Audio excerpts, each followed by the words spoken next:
ನನ್ನ ಹಿರಿಯರೇ, ಯುವಕ ಮಿತ್ರರೇ, ತಾಯಂದಿರೇ ಹಾಗೂ ಪತ್ರಿಕಾ ಬಳಗದ ಮಿತ್ರರೇ, ಬಂಧುಗಳೇ, ಇವತ್ತಿನ ಈ ಕಾರ್ಯಕ್ರಮವನ್ನು ನೋಡಿದ್ರೆ, ಇವತ್ತಿನ ಈ ಒಂದು ಜನಸಮೂಹವನ್ನು ನೋಡಿದ್ರೆ ನಿಜವಾಗಲೂ ಈ ಭಾಗದೊಳಗ ಈ ಕ್ಷೇತ್ರದ ಶಾಸಕರಾದಂಥ ನನ್ನ ಮಿತ್ರರಾದಂಥ ಬಸವನಗೌಡ ದದ್ದಲ್ ಅವರು ಅತಿ ಹೆಚ್ಚು ಕೆಲಸವನ್ನ ಮಾಡೋದ್ರ ಮುಖಾಂತರ ಜನರಾಗಿ ಕೆಲಸವನ್ನ ಮಾಡ್ತಾ ಇದ್ದಾರೆ ಅನ್ನೋದನ್ನ ಇಲ್ಲಿ ಹೇಳಿಕ್ಕೆ ಇಷ್ಟಪಡ್ತೀನಿ. ಬಂಧುಗಳೇ, ತಾವು ಒಂದ್ಸತೆ ಇವತ್ತು 1-2 ವರ್ಷದೊಳಗ ಕನಿಷ್ಠ 936 ಕೋಟಿ ದುಡ್ಡನ್ನ ಈ ಕಾರ್ಯಕ್ರಮ ಮಾಡ್ತಾ ಇದ್ದಾರೆ ಅಂದ್ರೆ ಅಭಿವೃದ್ಧಿ ಯಾವ ರೀತಿ ಆಗ್ತಾ ಇದೆ ಅನ್ನೋದನ್ನ ತಾವು ಗಮನಿಸಬಹುದು. ಇವತ್ತು ಇಷ್ಟು ದೊಡ್ಡ ಸಂಖ್ಯೆಯಲ್ಲಿ ನೀವು ಬಂದಿದ್ದೀರಿ. ನಿಮ್ಮನ್ನೆಲ್ಲರನ್ನು ಉದ್ದೇಶಿಸಿ ಮಾತನಾಡಲಿಕ್ಕೆ ಈ ರಾಜ್ಯಕ್ಕೆ ಏನೇನು ಕೊಡುಗೆಯನ್ನು ಕೊಟ್ಟಿದ್ದೀವಿ, ಈ ಭಾಗಕ್ಕೆ ಏನೇನು ಕೊಡುಗೆಯನ್ನು ಕೊಟ್ಟಿದ್ದೀವಿ ಅಂತ ಹೇಳಲಿಕ್ಕೆ ಈ ರಾಜ್ಯದ ಮುಖ್ಯಮಂತ್ರಿಗಳಂತ ಸಿದ್ದರಾಮಯ್ಯ ಸಾಹೇಬರು ಬರ್ತಾ ಇದ್ದಾರೆ. ಅದರ ಜೊತೆಗೆ ಆರ್ಟಿಕಲ್ 371J ಈ ಭಾಗಕ್ಕೆ ಕೊಟ್ಟು ಎಷ್ಟು ಉದ್ಯೋಗವನ್ನ ಕೊಟ್ಟಿದ್ದೀನಿ ಅಂತ ಹೇಳಲಿಕ್ಕೆ ಈ ಭಾಗದ ನಮ್ಮ ಭಾಗದ ದೇವರಂತೆ ಹೆಸರು ಪಡೆದಂತ ಮಲ್ಲಿಕಾರ್ಜುನ ಖರ್ಗೆ ಸಾಹೇಬರು ಇಲ್ಲಿ ಬರುವಂತ ಕೆಲಸವನ್ನ ಮಾಡ್ತಾ ಇದ್ದಾರೆ. ಮೊನ್ನೆ ಒಬ್ರು ಯಾರು ನಮ್ಮ ರಾಜ್ಯದ ಮಾಜಿ ಮುಖ್ಯಮಂತ್ರಿಗಳು ಒಂದು ಹೇಳಿಕೆಯನ್ನು ಕೊಟ್ರು.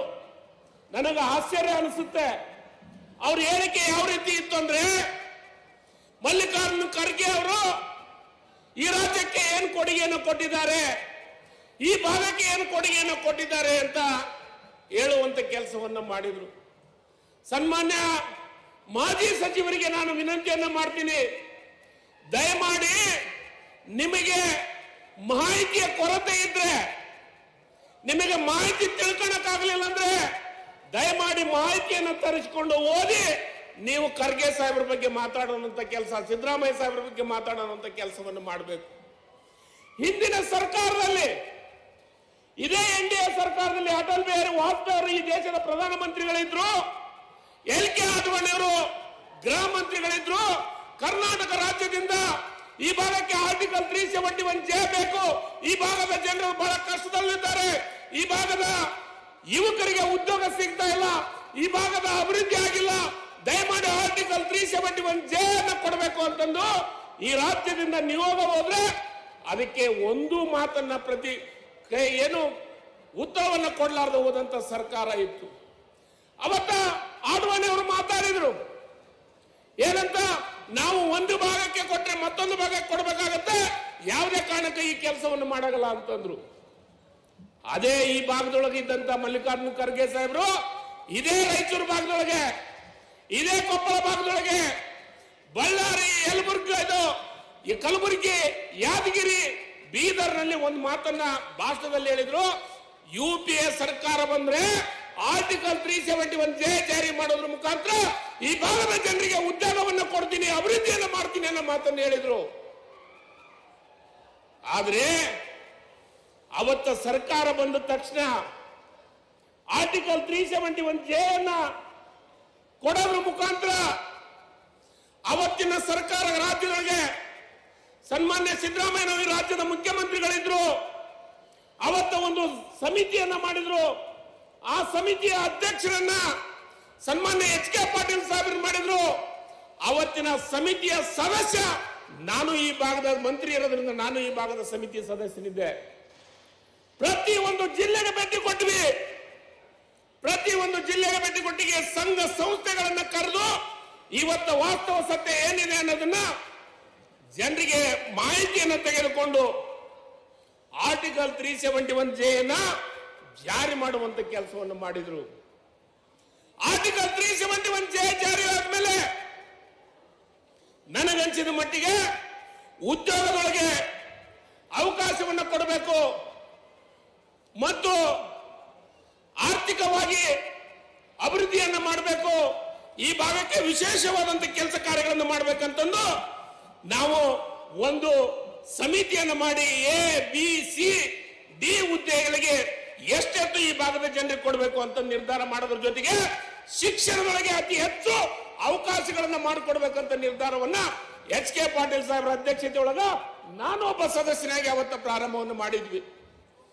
ಇವತ್ತು ನಾನು ಹೇಳ್ತೀನಿ ಬಂಧುಗಳೇ, ವೈದ್ಯಕೀಯ ಶಿಕ್ಷಣದೊಳಗೆ ನಮ್ಮ ಭಾಗಕ್ಕೆ ಸೀಟ್ ಸಿಗ್ತಿದ್ದಿಲ್ಲ. ನಮ್ಮ ಭಾಗದ ಯಾವ ಯುವಕರು ಡಾಕ್ಟರ್ ಆಗ್ತಾ ಇದ್ದಿಲ್ಲ. ನಮ್ಮ ಭಾಗದೊಳಗೆ ಯಾರು ಎಂಜಿನಿಯರ್ಗಳು ಆಗ್ತಿದ್ದಿಲ್ಲ, ಸೀಟ್ ಸಿಗ್ತಿದ್ದಿಲ್ಲ. ನಮಗೆ ಬಹಳ ಕಷ್ಟದೊಳಗಿದ್ವಿ. ಈ ಒಂದು ಜಾರಿ ಆದ್ಮೇಲೆ ನನಗನ್ಸಿದ ಮಟ್ಟಿಗೆ ಬಂಧುಗಳೇ 8,956 ವೈದ್ಯಕೀಯ ಸೀಟನ್ನು ಇವು 6 ಜಿಲ್ಲೆಗೆ ಸೀಮಿತ ಮಾಡಿ ಆದೇಶವನ್ನು ಹೊರಡಿಸಿದ್ದು ಇದೇ ಕಾಂಗ್ರೆಸ್ ಪಕ್ಷ ಸನ್ಮಾನ್ಯ ಸಿದ್ದರಾಮಯ್ಯನವರು ಅನ್ನೋ ಮಾತನ್ನ ಇಲ್ಲಿ ಹೇಳಕ್ಕೆ ಇಷ್ಟಪಡ್ತೀನಿ ಬಂಧುಗಳೇ. ಆದೇಶ ಮಾಡಿದ್ವಿ. ಅದಾದ್ಮೇಲೆ ವೈದ್ಯಕೀಯ ದಂತ ವೈದ್ಯಕೀಯಲ್ಲಿ 1,925 ಸೀಟು, ಎಂಜಿನಿಯರಿಂಗ್ ನಲ್ಲಿ 25,679 ಸೀಟು, ಕೃಷಿ ಮತ್ತು ಸಂಬಂಧಿತೊಳಗ 4,164 ಸೀಟು. ಸ್ವಾಮಿ, ಮಾಜಿ ಮುಖ್ಯಮಂತ್ರಿಗಳೇ, ಇದನ್ನು ಮಾಡಿದ್ದು ಮಲ್ಲಿಕಾರ್ಜುನ ಖರ್ಗೆ ಸಾಹೇಬರು, ಸನ್ಮಾನ್ಯ ಸಿದ್ದರಾಮಯ್ಯನವರು ಅನ್ನೋ ಮಾತನ್ನ ಇಲ್ಲಿ ಹೇಳಿಕ್ಕೆ ಇಷ್ಟಪಡ್ತೀನಿ ಬಂಧುಗಳೇ. ಆರ್ಟಿಕಲ್ 37 ಇದನ್ನೇ ಇವತ್ತ ಈ ಬಿಜೆಪಿ ಮಿತ್ರರು ಮಾತಾಡ್ತಾ ಇರ್ತಾರೆ. ಇವರಿಗೆ ಈ ಭಾಗದೊಳಗೆ ಓಟ್ ಕೇಳಕ್ಕೆ ಅವಕಾಶ ಇಲ್ಲ, ಈ ಭಾಗಕ್ಕೆ ಓಟ್ ಕೇಳಕ್ಕೆ ಯೋಗ್ಯತೆ ಇಲ್ಲ, ಈ ಭಾಗದ ಜನರಿಗೆ ಯಾವುದೇ ಕೆಲಸ ಕಾರ್ಯಗಳನ್ನು ಇವರು ಮಾಡಿಲ್ಲ. ಏನ್ ಮಾಡಿದಿರಿ? ಆರ್ಟಿಕಲ್ 370 ಬಗ್ಗೆ ಮಾತಾಡ್ತೀರಿ, ಈ ಭಾಗದ ಅಭಿವೃದ್ಧಿ ಬಗ್ಗೆ ಮಾತಾಡ್ತೀರಿ. ಸ್ವಾಮಿ, ಈ ಕ್ಷೇತ್ರಕ್ಕೆ, ಈ ರಾಜ್ಯಕ್ಕೆ ತಂದೆ ಆದಂತ ಕೊಡುಗೆಯನ್ನು ಕೊಟ್ಟವರು ಮಲ್ಲಿಕಾರ್ಜುನ ಖರ್ಗೆ ಸಾಹೇಬ್ರನ್ನ ನಾವು ನೆನೆಸಬೇಕು, ಸಿದ್ದರಾಮಯ್ಯ ಅವ್ರನ್ನ ನೆನೆಸಬೇಕು. ಈ ಭಾಗದ ಜನರು ಇವತ್ತ ತಹಸೀಲ್ದಾರ್ಗಳು, ಅಸಿಸ್ಟೆಂಟ್ ಕಮಿಷನರು, ಡಿವೈಎಸ್ಪಿಗಳು, ತಹಸೀಲ್ದಾರು, PSI, CPI ಇವತ್ತು ಏನಾದ್ರೂ ಆಗಿದ್ರೆ ಆರ್ಟಿಕಲ್ 370 ಅನ್ನ ಕೊಡುಗೆಯಿಂದ ಮಾತ್ರ ನಮ್ಮ ಮಾತನ್ನು ಇಲ್ಲಿ ಹೇಳಕ್ಕೆ ಇಷ್ಟಪಡ್ತೀನಿ ಬಂಧುಗಳೇ. ಇವತ್ತ ಈ ಭಾಗದೊಳಗೆ ಎ ಮತ್ತು ಬಿ, ಸಿ ಗ್ರೂಪ್ನವರಿಗೆ ಕನಿಷ್ಠ ಬಿ ಹುದ್ದೆಯಲ್ಲಿ 75% ಅನ್ನು ಕೊಡಬೇಕು, ಸಿ ಗ್ರೂಪ್ನಲ್ಲಿ 80% ಅನ್ನು ಕೊಡಬೇಕು, ಸಿ ಡಿ ಗ್ರೂಪ್ನಲ್ಲಿ 85% ಇದೇ ಭಾಗದ ಜನರಿಗೆ ಕೊಡಬೇಕು. ಇದಾದ ಮೇಲೆ ಇಡೀ ರಾಜ್ಯದೊಳಗ ಬೆಂಗಳೂರೊಳಗ 8% ಸೀಟಿನ ಈ ಭಾಗದ ಜನರಿಗೆ ಮಾಡಿ ಆದೇಶ ಹೊರಡಿಸಿದ್ದು ಇದೇ ಸಿದ್ದರಾಮಯ್ಯನವರು, ಇದೇ ಮಲ್ಲಿಕಾರ್ಜುನ ಖರ್ಗೆ ಸಾಹೇಬ್ರನ್ನ ಮಾತನ್ನ ಇಲ್ಲಿ ಹೇಳ್ಬೇಕಾಗತ್ತ ಬಂಧುಗಳೇ. ಯಾರು ಮಾಡಿದ್ರು? ನಾನು ಕೇಳ್ತೀನಿ, ಬೊಮ್ಮಾಯರ್ ನೀವೇನ್ರ ಮಾಡಿದ್ರಾ? ಯಡಿಯೂರಪ್ಪನವರೇ ನೀವೇನ್ರ ಮಾಡಿದಿರಾ? ನಾನಿವತ್ತ ಈ ವೇದಿಕೆ ಮುಖಾಂತರ ಅವರಿಗೆ ನೆನಪು ಮಾಡುವಂತ ಕೆಲಸವನ್ನ ಮಾಡ್ತಾ ಇದ್ದೀನಿ ಬಂಧುಗಳೇ. ನೀವು ಒಂದ್ಸತೆ ಈ ಭಾಗಕ್ಕೆ ಬಂದು ಬರೇ ಭಾಷಣ ಮಾಡಿದ್ರೆ ಸಾಲದು. ಇವತ್ತ KKRDBಗೆ ಪ್ರತಿ ವರ್ಷ ಅಭಿವೃದ್ಧಿಗೋಸ್ಕರನೇ 5,000 ಕೋಟಿಯನ್ನು ಕೊಡುವಂತ ಕೆಲಸವನ್ನ ಮಾಡ್ತಾ ಇದ್ದೀವಿ.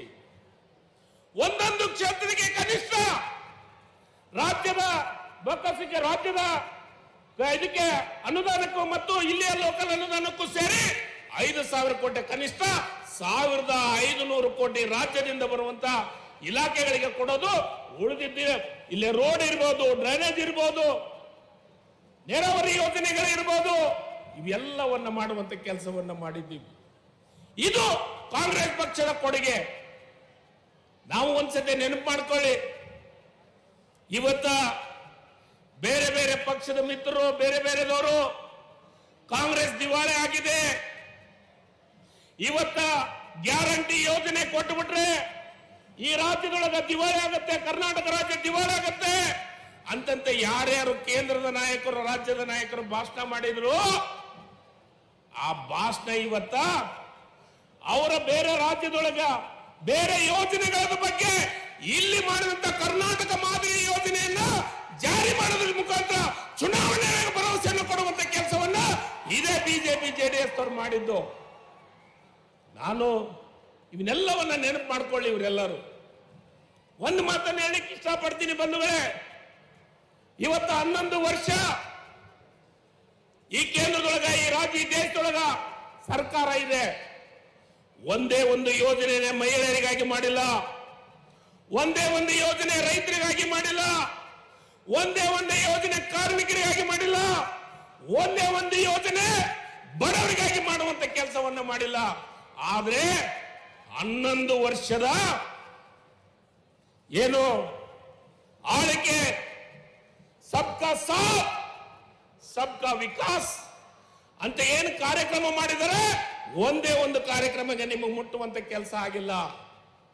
ಆದ್ರೆ ಗ್ಯಾರಂಟಿ ಯೋಜನೆ ಬಗ್ಗೆ ಟೀಕೆ ಟಿಪ್ಪಣಿಗಳು ಮಾಡ್ತಾ ಇದ್ದಾರೆ. ಇವತ್ತು ನನ್ನ ತಾಯಂದಿರು ಅವರಿಗೆ ನೇರವಾಗಿ 7,000 ರೂಪಾಯಿ ದುಡ್ಡನ್ನು ಕೊಡುವಂತ ಕೆಲಸ, ಗೃಹಲಕ್ಷ್ಮಿ ಫ್ರೀ ಕರೆಂಟ್ ಕೊಡುವಂತ ಕೆಲಸ, ಅದರ ಜೊತೆಗೆ ಯುವ ನಿಧಿ, ಇವತ್ತೇನು ಡಿಗ್ರಿ ಮತ್ತು ಡಿಪ್ಲೊಮಾ ಇಂಜಿನಿಯರಿಂಗ್ ಓದಿದಂತ ಮಕ್ಕಳಿಗೆ ಅವರ ಅಕೌಂಟಿಗೆ ದುಡ್ಡು ಹಾಕುವಂತ ಕೆಲಸ, ಪ್ರತಿಯೊಬ್ಬರಿಗೆ 10 ಕೆಜಿ ಅಕ್ಕಿ ಕೊಡುವಂತ ಅನ್ನಭಾಗ್ಯ ಯೋಜನೆ ಅಂತ ಕೆಲಸ ಮಾಡೋದ್ರ ಜೊತೆಗೆ ಇವತ್ತು ನಮ್ಮ ತಾಯಂದಿರಿಗೆ ಬಸ್ ಅನ್ನ ಫ್ರೀ ಕೊಡ್ತೀವಿ, ಬಸ್ ಒಳಗೆ ನಿಮಗೆ ಫ್ರೀ ಕೊಡ್ತೀವಿ ಅಂತ ಹೇಳಿ ಬಸ್ ನಮ್ಮ ಹೆಣ್ಮಕ್ಳ ಕೈ ಕೊಡುವಂತ ಕೆಲಸವನ್ನು ಮಾಡಿದಂತೂ ಸನ್ಮಾನ್ಯ ಸಿದ್ದರಾಮಯ್ಯನವರು. ಅದಕ್ಕೆ ನಾನು ಇವತ್ತು ಈ ವಿಚಾರಗಳನ್ನು ಹೇಳಲಿಕ್ಕೆ ಬಂದಿದ್ದೀವಿ. ಈ ರಾಜ್ಯದೊಳಗ, ಈ ರಾಯಚೂರದೊಳಗ ಎಷ್ಟು ಅಭಿವೃದ್ಧಿ ಕೆಲಸಗಳನ್ನ ಮಾಡಿದ್ದೀವಿ ಅಂತ ಹೇಳಿಕ್ಕೆ ಇಲ್ಲಿ ಬಂದಿದ್ದೀವಿ. ಈ ಭಾಗಕ್ಕೆ ಏನೇನು ಯೋಜನೆಗಳನ್ನ ಮಾಡೋದ್ರ ಮುಖಾಂತರ ಜನರಿಗೆ ತಿಳಿಸುವಂತ ಕೆಲಸವನ್ನ ಮಾಡ್ಲಿಕ್ಕೆ ನಾವು ಇಲ್ಲಿ ಬಂದಿದ್ದೀವಿ ಅನ್ನೋ ಮಾತನ್ನ ಇಲ್ಲಿ ಹೇಳಿಕ್ಕೆ ಇಷ್ಟಪಡ್ತೀನಿ ಬಂಧುಗಳೇ. ಕೇಂದ್ರದೊಳಗ ಸರ್ಕಾರ ಇದೆ, ಮಣಿಪುರ ಅಂತ ರಾಜ್ಯದೊಳಗೆ ನನ್ನ ತಾಯಂದಿರು ಸೋದರಿಯರನ್ನ ಬೆತ್ತಲ ಮಾಡುವಂತ ಕೆಲಸವನ್ನ ಮಾಡಿದ್ರೆ ಮಣಿಪುರ ಕಾಣಲಿಲ್ಲ. ಮೋದಿ ಅವರಿಗೆ ಕಂಡದ್ದು ಯಾವ್ದು ಕಾಣತೈತೆ ಅಂದ್ರೆ, ಯಾವ ಮೂಲೆಗಾರ ಇರಲಿ ಕ್ಯಾಮ್ರಾ ಮಾತ್ರ ಫಸ್ಟ್ ಕ್ಲಾಸ್ ಚೆನ್ನಾಗಿ ಕಾಣುತ್ತೆ. ಕ್ಯಾಮ್ರಾ ನೋಡ್ಬಿಟ್ರೆ ಸಾಕು ಮೋದಿ ಅವರು ಪೋಸ್ ಕೊಡೋದ್ ಬಿಟ್ರೆ, ಆದ್ರೆ ಮಣಿಪುರ ಕಾಣಲಿಲ್ಲ, ಮಣಿಪುರದೊಳಗ ಸಮಸ್ಯೆ ಕಾಣಲಿಲ್ಲ. ನಾನು ಇವತ್ತು ಹೇಳಕ್ ಬರ್ತೀವಿ ಬಂಧುಗಳೇ, ಇವತ್ತ ನಾವು ಈ ರಾಜ್ಯಕ್ಕೆ ಏನ್ ಮಾಡಿದ್ದೀವಿ, UPA ಸರ್ಕಾರ ಕೇಂದ್ರಕ್ಕೆ ಏನ್ ಮಾಡಿದ್ದೀವಿ ಅನ್ನೋದನ್ನ ಹೇಳಿಕೆ ಕೇಂದ್ರದಿಂದ ಮಲ್ಲಿಕಾರ್ಜುನ ಖರ್ಗೆ ಸಾಹೇಬರು, ರಾಜ್ಯದಿಂದ ಮುಖ್ಯಮಂತ್ರಿಗಳಂತ ಸಿದ್ದರಾಮಯ್ಯನವರು ಬರ್ತಾ ಇದ್ದಾರೆ. ಅದಕ್ಕೆ ಇವತ್ತ ನೀವೆಲ್ಲರೂ ಒಂದು ವಿಚಾರವನ್ನ ಗಮನಿಸಬೇಕು. ಇವತ್ತು ನನಗನ್ಸಿದ ಮಟ್ಟಿಗೆ ನಮ್ಮ ಏನು ಕಲ್ಯಾಣ ಕರ್ನಾಟಕ ಭಾಗದೊಳಗೆ ಏನು 5 ಲೋಕಸಭಾ ಸದಸ್ಯರು ಕಾಂಗ್ರೆಸ್ಗೆ ಗೆಲ್ಲಿಸುವಂತ ಕೆಲಸವನ್ನು ಮಾಡಿದ್ರೆ ನಿಮಗೆ ಅಭಿನಂದನೆಗಳನ್ನು ಹೇಳಬೇಕು ಈ ಭಾಗದ ಜನರಿಗೆ.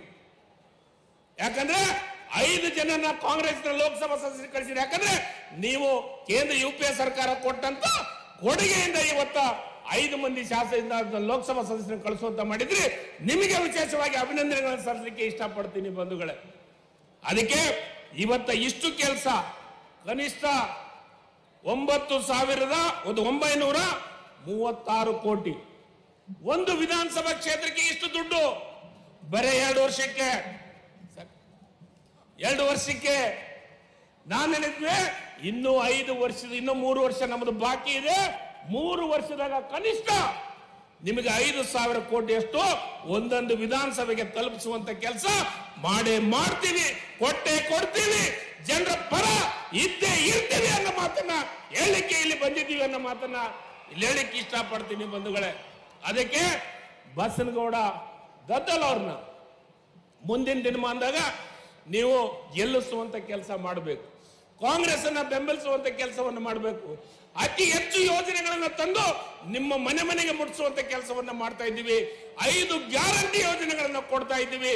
ನಿಮ್ಮ ಮನೆಗೆ ಮುಟ್ಟಿಸುವಂತ ಯೋಜನೆಯನ್ನ ಮಾಡಿದ್ದು ಸನ್ಮಾನ್ಯ ಸಿದ್ದರಾಮಯ್ಯನವರು, ಕಾಂಗ್ರೆಸ್ ಪಕ್ಷ ಅನ್ನೋ ಮಾತನ್ನ ಇಲ್ಲಿ ಹೇಳಿ ನನಗೆ ಮಾತಾಡ್ಲಿಕ್ಕೆ ಅವಕಾಶ ಮಾಡಿಕೊಟ್ಟಂತ ನಿಮ್ಮೆಲ್ಲರಿಗೂ ವಂದಿಸಿ ನನ್ನ 2 ಮಾತನ್ನ ಮುಗಿಸ್ತೀನಿ. ಜೈ ಹಿಂದ್, ಜೈ ಕರ್ನಾಟಕ. ಧನ್ಯವಾದಗಳು. ಧನ್ಯವಾದಗಳು ಮಾನ್ಯ ಸಚಿವರಾದಂತ ಶ್ರೀ ಶಿವರಾಜ್ ತಂಗಡಗಿ ಅವರಿಗೆ. ಬಂಧುಗಳೇ, LED ಪರದೆ ಮೇಲೆ ಈಗಾಗಲೇ ನೋಡ್ತಾ ಇದ್ರು. ಈಗಾಗಲೇ ನಮ್ಮ ರಾಯಚೂರು ಗ್ರಾಮೀಣ